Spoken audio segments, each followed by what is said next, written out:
Welcome to Sound of Forest. We are a water conservation and reforestation project. Started 17 years ago by the family you see over there, and it started here December 2003. And like I said before, 17 years ago, this was basically a lunar landscape. Nothing was growing here. Yeah, they started. They had trust in the divine. They had no background or experience in reforestation or anything like that. They just know they wanted to do some seva, and then they didn't want to make. It was also to come back to the money thing. They felt like we don't want to make any money. We don't want to do any business. Avraham, he came from the corporate sector. Like, I'm done with money. I don't want to make any money.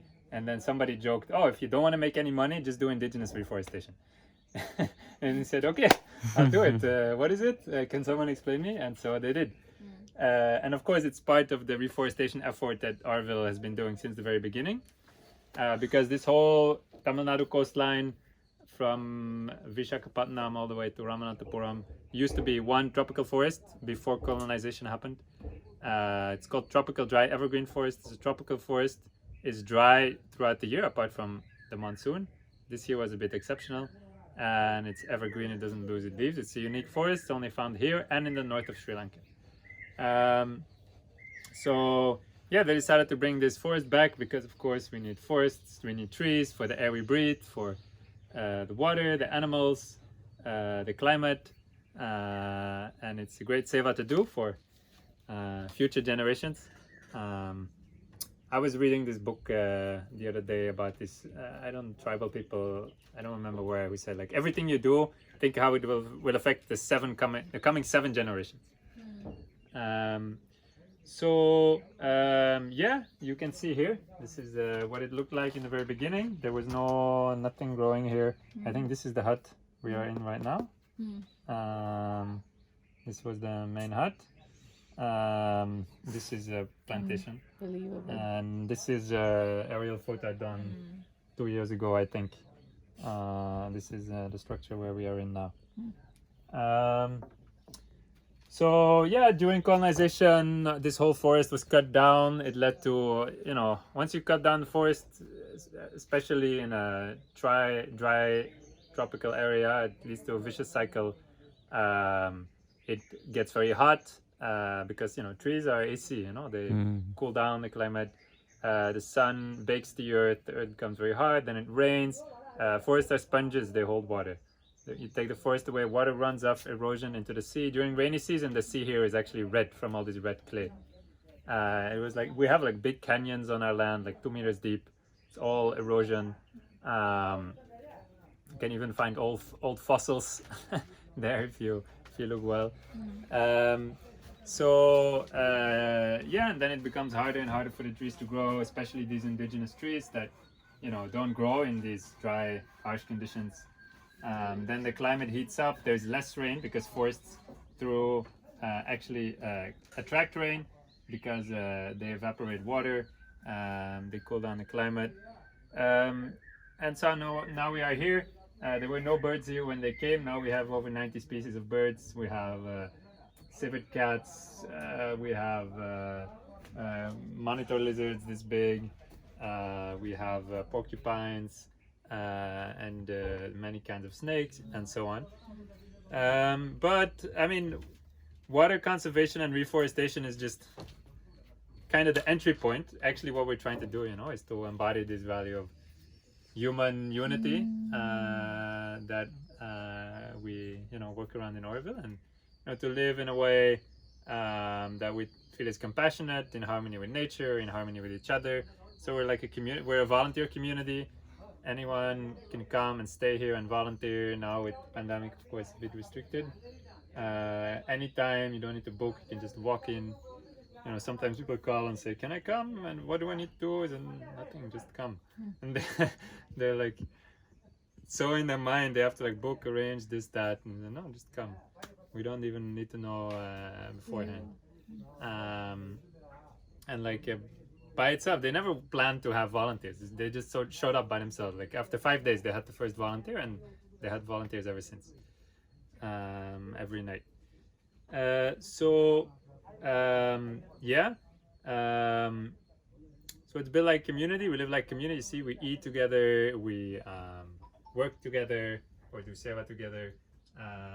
We in the evenings we hang out. We have activities together. Normally, on a normal weekly schedule, on a Monday we'd have a sharing circle. No, Monday we'd have a core value talk about the values we work around. Tuesday we'd have a sharing circle. Wednesday is our famous open stage, also called a non-talent show. Friday we'd have our eco film club, where we bring people here with buses from Pandi, from Oroville. People come from all over. We show them a documentary about nature or something related, and then we feed them. And so we try to see Sound of Forest. I mean, it's like Oroville. It's an experiment, in human consciousness.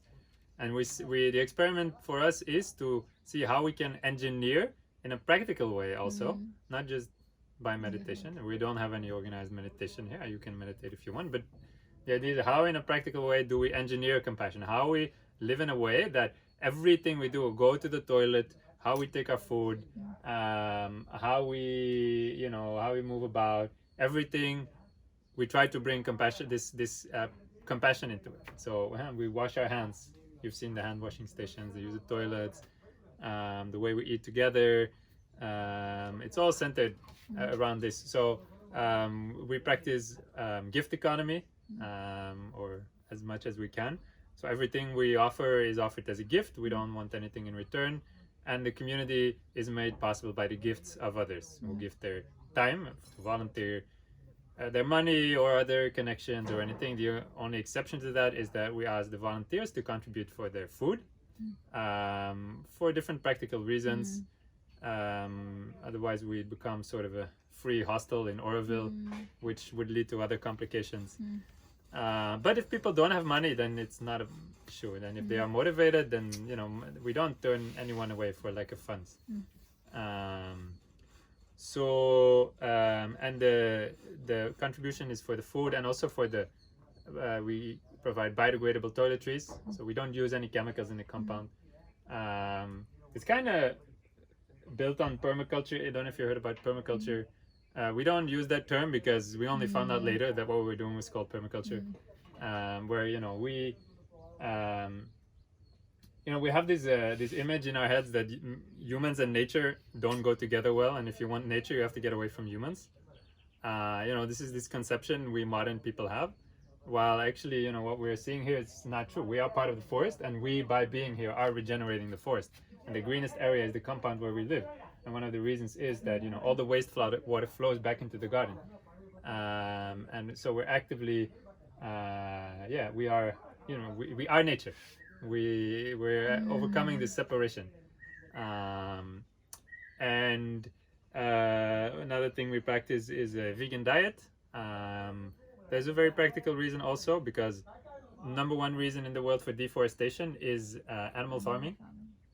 So if we are planting trees but at the same time eating animal products, we're actually deforesting.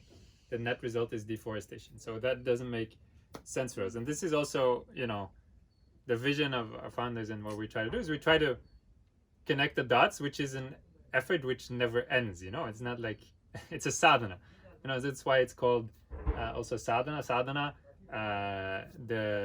you're familiar with the term, I assume. It's practice or spiritual practice or anything which is done in order to achieve a higher goal. Originally, the etymology is like the path of the arrow towards the mark. So we're not we're not at the mark. We don't claim to be at the mark. We're aspiring to go in that direction. And we're also not saying that this is the way or the only way. It's an experiment. People come here, you get something. Everybody gets something out of it. For many people, it's something different. And then veganism, of course, also it's not about only being nice to humans. We include animals in our compassion, or we try to. We practice unschooling. So we extend this compassion towards children, which means unschooling for me, if veganism is animal liberation, unschooling is children liberation. It's maybe even a bigger taboo because we've all, if you look at indigenous tribes, actually children are super free. They can just play all day, and they just learn by observing and by trying out. And there is no difference between learning and play. for children. If you let children do what do children want to do? They want to play. And they That is how they learn. That's how any animal learns. So somehow we have, organized, institutionalized learning into some kind of forced activity, which happens through punishment and reward, like which has to happen through conditioning. So here, without getting lost in the topic, but I can get lost in the topic. So what we do here is, like, children are basically free. I mean, they have to follow the rules just like anyone else.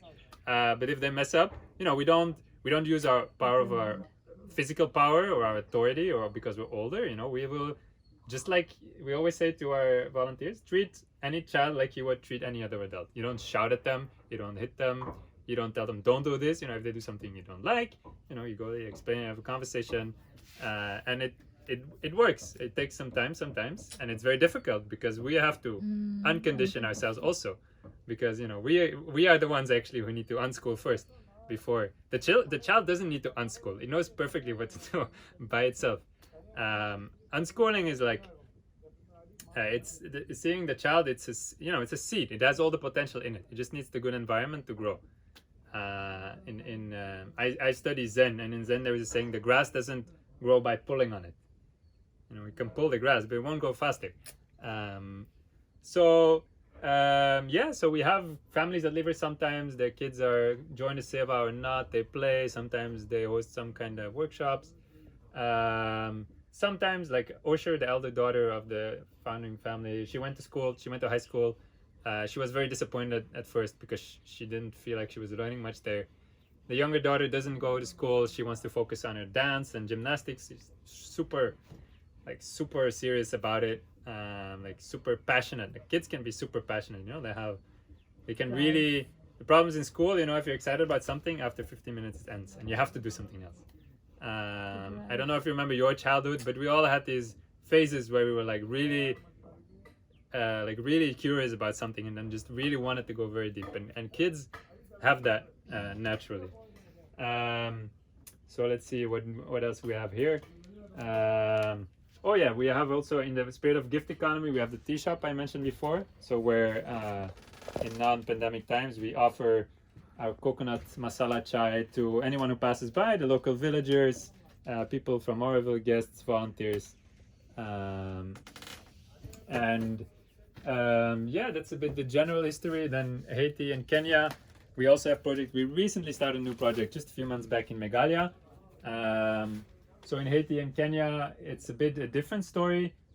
We don't have a big, here we are a unit of Oroville, of course. This is Oroville land that we are stewarding. There we have a small campus where we have few volunteers. These are more remote areas where there are not so many people, tourists passing by, not so many NGOs active, where the problem is deforestation, climate change, all the effect deforestation brings, and malnutrition. These people, they live on a diet in Haiti, rice and beans. In Kenya, maize porridge. They lack a lot of nutrients, and so we have kind of hacked our way into reforestation by giving people food trees, and say, explain to them, if we give you these trees, they will actually give you food for an entire generation, maybe your entire life, and then slowly by itself the village becomes a forest, and the people take care of it. We plant them with them, we give them as a gift, and the village, and at the same time the village turns into a forest.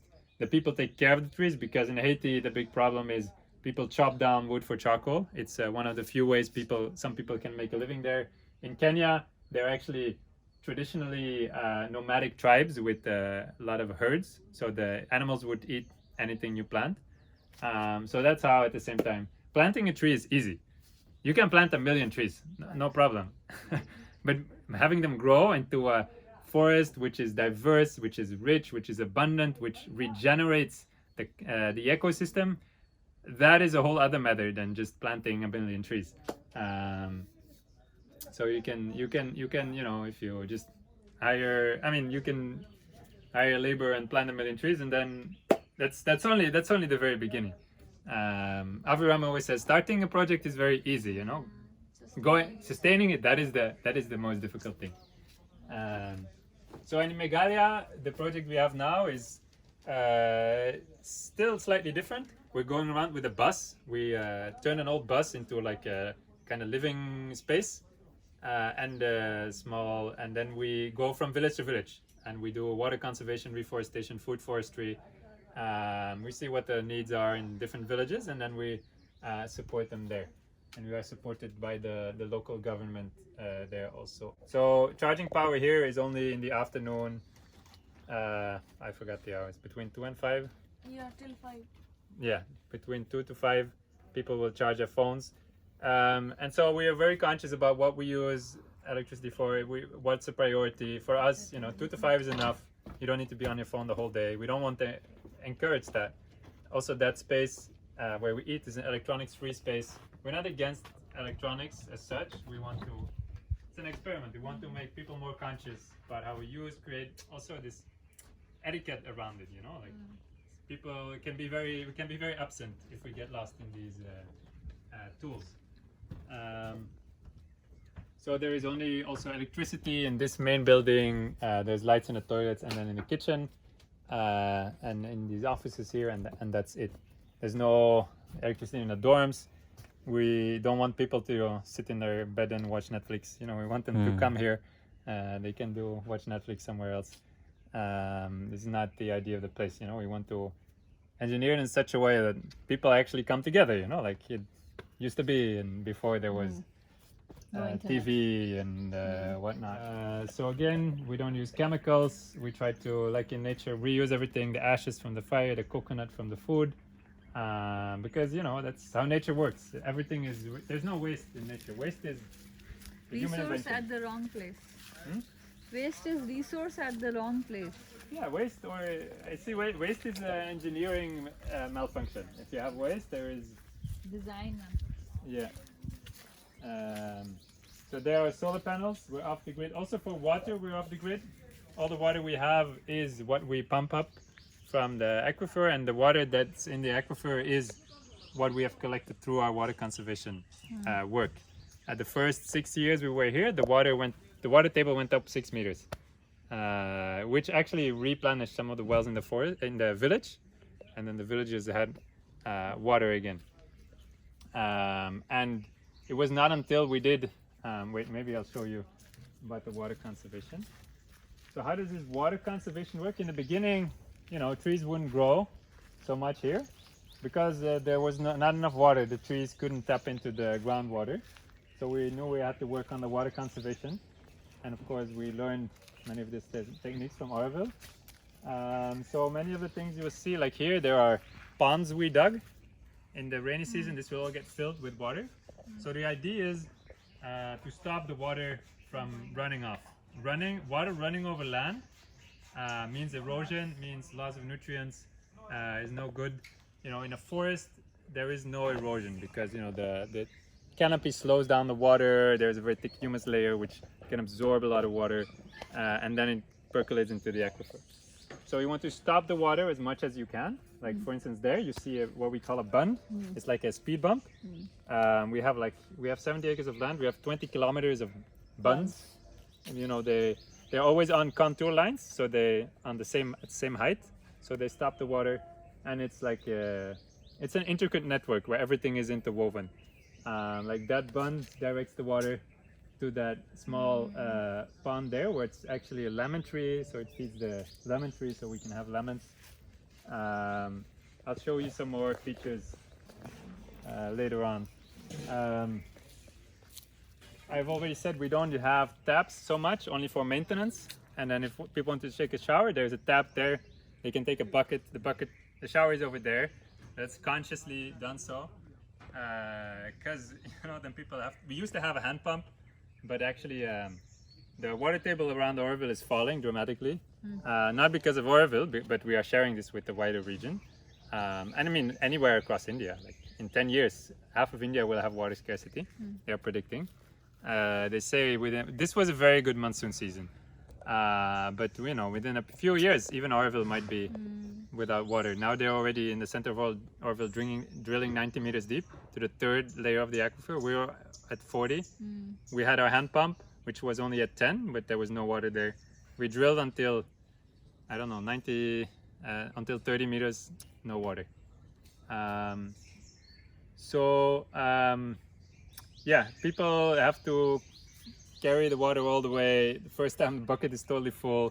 Next time they're gonna think twice about how much they take. You know, they lose half the water on the way. And the people's mindset first is, you know, how much can I take? This is our mindset in this, you know. Then how much I need?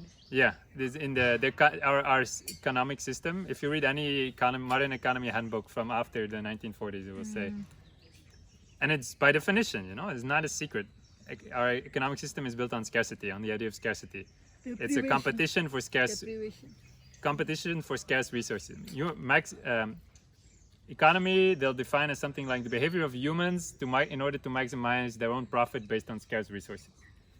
So we have this idea of scarcity, of lack.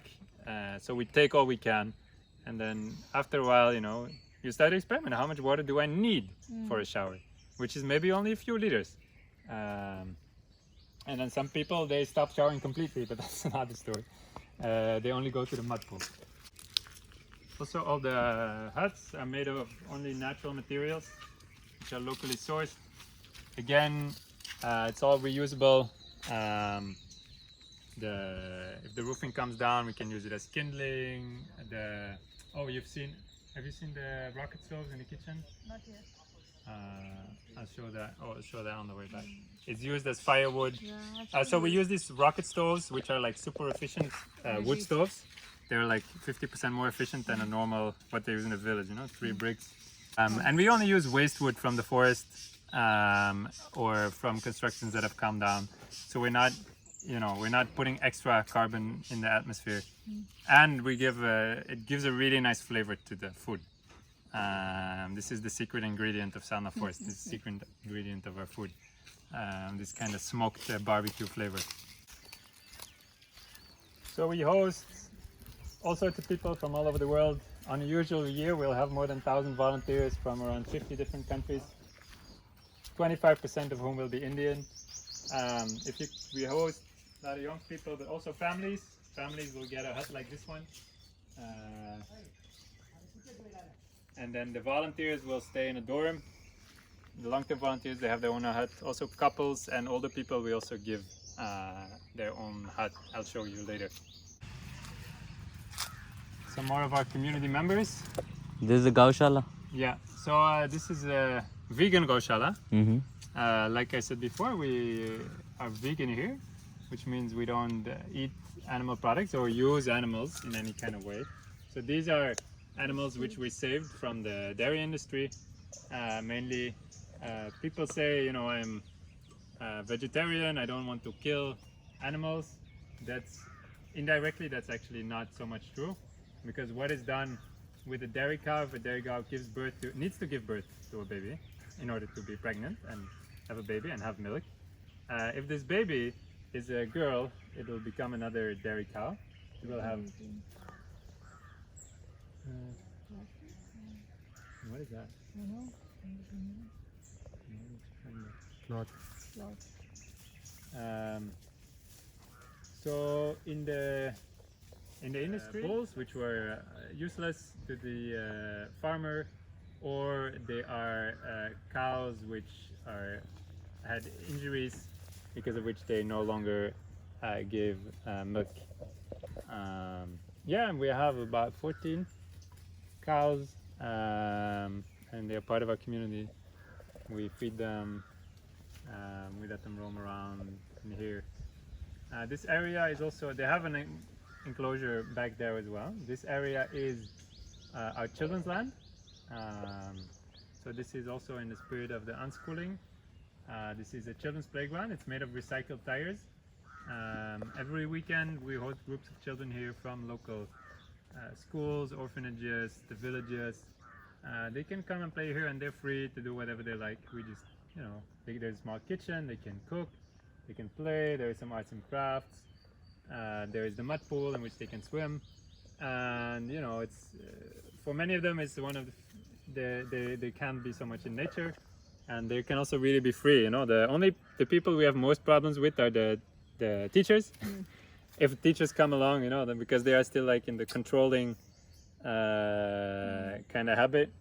Yeah, the idea, the moment they're in here, they run in here, they're very happy because they can just play and be free. Those are two rocket stoves. They've been, Oh, that's what they refer to as the rocket stoves. it's many ways of designing it. It's just means a highly efficient wood stove. They come in many forms and designs and shapes. These are made by a local social entrepreneurship company. Mm-hmm. You can also have them in mud and brick. These ones, yeah, they're designed to have optimal airflow.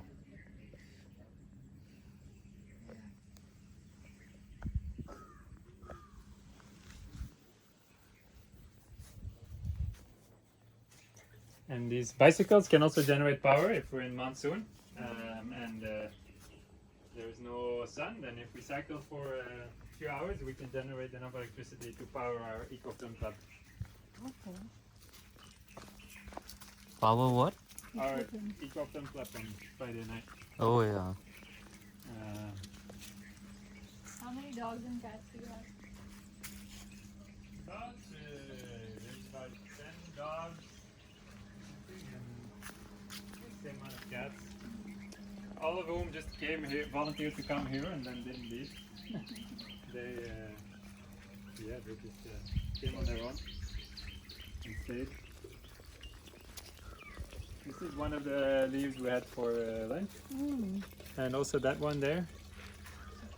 And this is the chicken spinach. That's the vitamin leaf.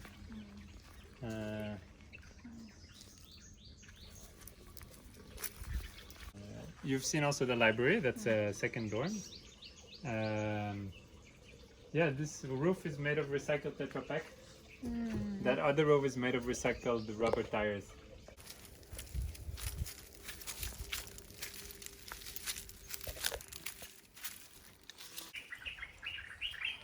So this part, up until the mud pool, is not very densely forested because this is a sloped area. Mm-hmm. There's a lot of erosion. What's this bottle in the center? So this is our, you see, this is how we plant.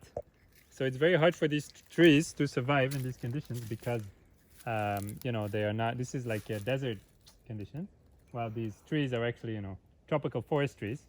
We live under a dense canopy, and it's a very slow growing forest. So we need to give the trees all the support we can. So the technique that we've been using is we don't dig a hole so much. In nature, that doesn't happen. The most fertile soil is on the top. The more deeper you dig, the harder, the more compact the soil becomes. So we do the opposite. We build a mound. We dig a small trench uphill, which catches water, prevents the mound from eroding. We use that soil to build this mound. The soil is more loose. We put a cylinder in the middle. And then inside we put the tree together with our human manure, some topsoil, activated charcoal from the charcoal which soaked in urine, which this charcoal comes from the fire and the urine comes from the volunteers. And then together with the tree we plant this bottle. This is our irrigation system. So in Sana Forest we're very low-tech, Jugaad kind of community because we don't have big donors or funds, which actually, in hindsight, is also it's a benefit actually, because then you really have to find for the most effective, efficient way of doing things, and it makes you very creative, which is I guess what Jugaad is all about. So this is a 2-liter plastic bottle with a hole at the bottom in which there is a cotton wick, a small cotton rope that comes through and which is tied. And so the cotton wick will let the water through very slowly. One bottle can last up to 1 or 2 weeks. And then the water goes straight to the roots, because you can water the tree from the bottom with the water, but then if you from the top, but then it flows off, evaporates. Few of it will actually get to the roots. So the idea is get it directly to the roots. And then you can even regulate it by how far you open the bottle with the air pressure, how fast it goes. And then on the mound we put mulch, so organic material, which covers it so the sun doesn't come and dry out the soil. And it also provides nutrients for the soil. There is also this tree, which you probably see around a lot in and around Oroville. This is the silver acacia. This is actually not, maybe let's go back in the shade a little bit. This is not an indigenous tree. This is what we call a pioneer tree. This is a tree. It's acacia. Acacias grow very fast. This comes from Australia. It grows there in in the bush there, where it's conditions that are similar to here. Actually, it likes full sun. It needs very little water. So the Aurovilians actually bought these seeds in the 80s. They spread them everywhere, yeah, it's a pioneer species. It starts the regeneration process of the soil by breaking the ground with the roots, making it easier for water to percolate into the aquifer. It provides shade, it provides mulch, organic material that drops down. And also eventually, because of that very same reason, it will kind of phase itself out, because the indigenous trees will overgrow it, and then you see in the dense areas you'll never see this silver acacia, because it gets overgrown by the indigenous species and it disappears. There's also the green acacia, which is that taller tree. It's similar, it only grows a bit taller, and so the silver acacia after 7 to 10 years can be gone. Green acacia, you will see that still some in the center of Oroville. You will see a few, but also after 30 years that gets phased out naturally. None of them are older than 17 years, and like I said, this specific area here, it's a canyon actually. You see? Yeah. So this is a very tough place for the trees. Yeah, none of these trees are very old. Also, the silver acacia, the leads, the seeds, we didn't put the seeds there. Once we did the water conservation work, they started sprouting by themselves. These seeds can lay dormant for 20, 30 years. That's a long time. Yeah, I once read this article that they managed to sprout this 1,000-year-old seed that they found somewhere during an excavation. This is another water conservation feature. It's called a gabion. It's just rocks in a mesh, which is designed to slow down the water. So you never block the water completely, because then you'll just get a huge lake, or it will break, because it's the idea is to have an organic system that this slows down the water, it lets the water through, and the excess water can overflow. And you see there that the ground is flat. This is sloped. You see how big a difference it is. Yeah, it's all over the But place. before, you have to imagine, before the deforestation happened, this was all the same level. This is all erosion that happened in the past 200 years, which brought up all these pebbles, which are, this is an ancient rock bed from, riverbed from millions of years ago. Catchment ponds, and it follows the whole contour line. Most of these are very simple. One of the reasons one of the benefits of keeping it simple is, these are things that are easily replicable anywhere. So having no money, as you've noticed, is actually a very interesting opportunity to try and find hacks and find easy ways to do things. Famous mud pool, where our volunteers can come and refresh themselves after their seva. So this is it's the highest I've ever seen it. It must be 2 meters deep now at the center.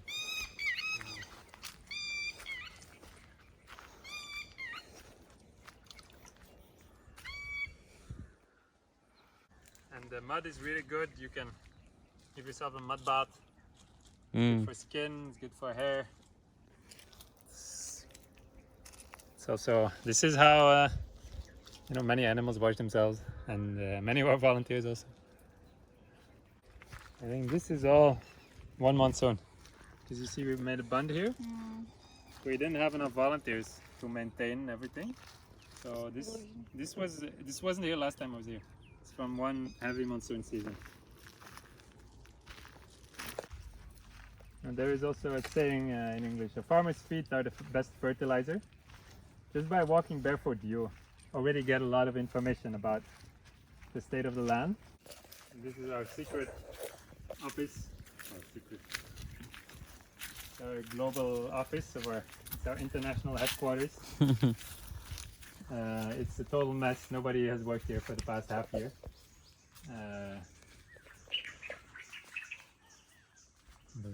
Yeah, that's where I used to sit under the mother.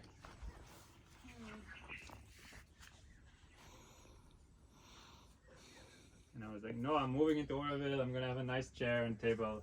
I moved into my new room. The first thing I did was to get the chair out, get a low table, and sit on the floor again. It's so much better for my back.